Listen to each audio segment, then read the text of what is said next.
What up, boys, and welcome back to yet another video. So in this series, I've done a dungeon 100 times and I've saved everything of interest and value, and then I make these videos showing you guys how I farmed this specific dungeon and how much gold I made. And in today's video, we got the dungeon RFK, and it was thankfully a very good session, like the 100 runs. I'm not sure exactly how much gold I've made yet, but I know I got a lot of really big items. So before I take you guys through that, a massive thank you for all the support during this week's Easter sale. Right now, you can get any of the gold guides for 69% off. So that means it doesn't matter if you're playing retail, you can get the 0 to 10 million gold guide 69% off using the discount code Easter.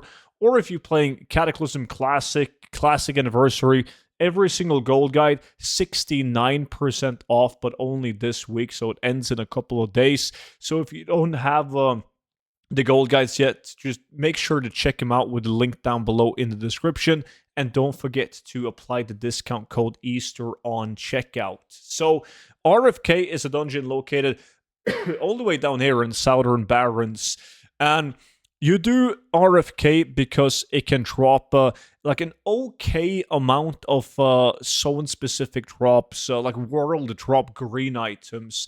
But it can also drop and is mainly farmed due to the RFK-specific items that can only drop inside of RFK, which I will show you guys in just a second. First, we're going to take a look at the route. And the dungeon is very straightforward. You kill everything that you see.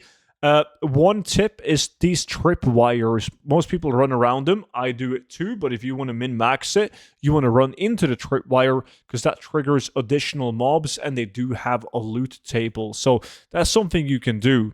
Now, you got plenty of time to walk into the tripwire because doing 10 runs of RFK only takes you like 30 minutes to do. But I find it frustrating or slightly annoying to walk into the tripwires. So instead of walking into them, I tend to avoid it and not go for that one additional loot table per tripwire. Chests should be open, so I recommend you to run this on a tune that has a profession that allows you to open up chests. I use these Scroll of Unlocking because the only thing you need in order to use this is pick up Inscription level 1 in BFA, and then you can purchase the scrolls on the auction house. They're relatively cheap, and use those to open up locked chests. Now, once you get to this boss right here, you want to jump on this vine so you can cross the other side, kill this guy, and there's a potential chest spawn right here next to the boss. And it makes running, continuing the route and killing the remaining packs easy.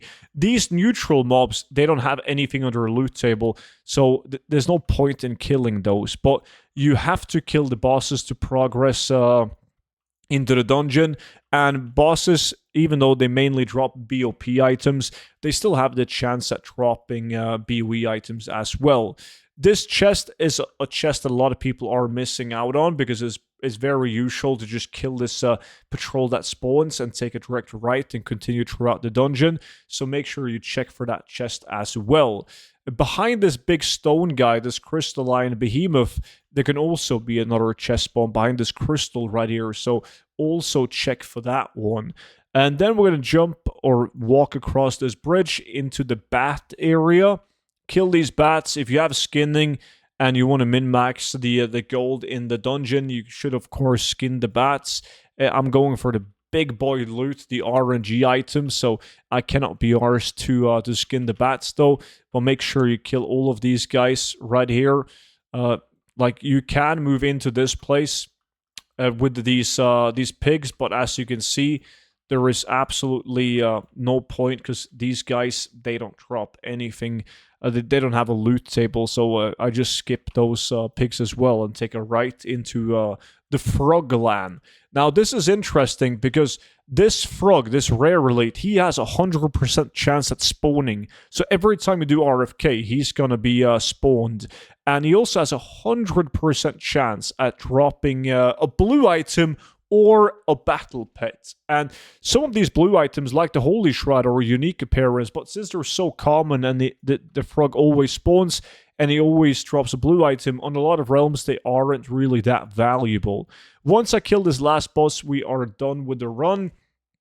and I can safely teleport out of the dungeon and then reset the dungeon, teleport back in, and go again. So when we take a look at the total gold made from doing this 100 times, normally we just take the gold and divide it by 10, because 10 runs in an hour, right? 100 runs in total.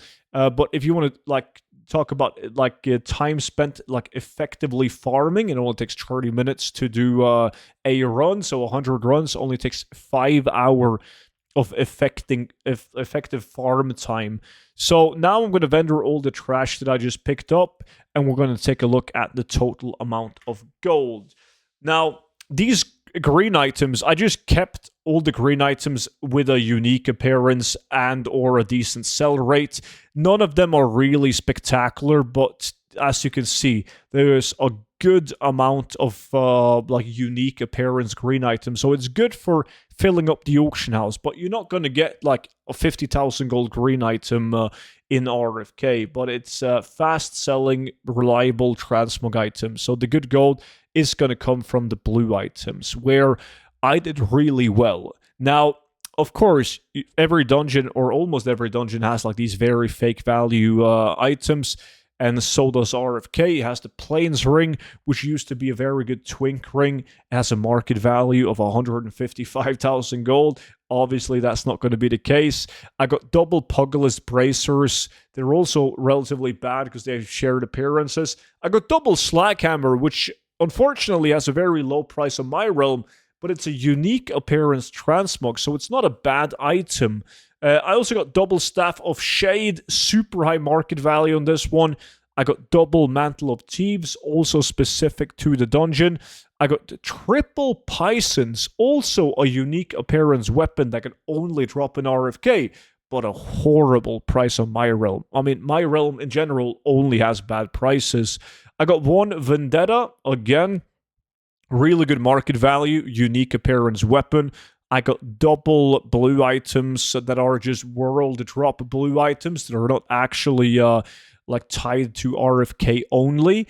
And then I got the super item, the best item you can get in RFK, double Vicar's Robe. So if I take a look at the add-on that's called like Bag Appraiser, which calculates the value of everything in my bags, and I put this on region market value average, which is the average price on every EU realm, I'm sitting at 3.3 million gold in the bags. But that's because Vicar's Robe and Staff of Shade are like 500,000 gold each. If I then change this to take a look at the actual prices on my realm, which is some of the lowest prices on the entire EU, that goes down to 405,000 gold, right?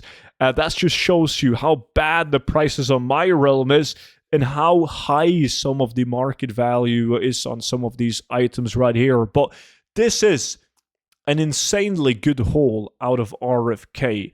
Like, I'm going to move some of these items to realms where I know I can get a better price, but overall, the haul out of these 100 runs of RFK is very, very good. Now, I'm going to move over and do 100 runs of another dungeons.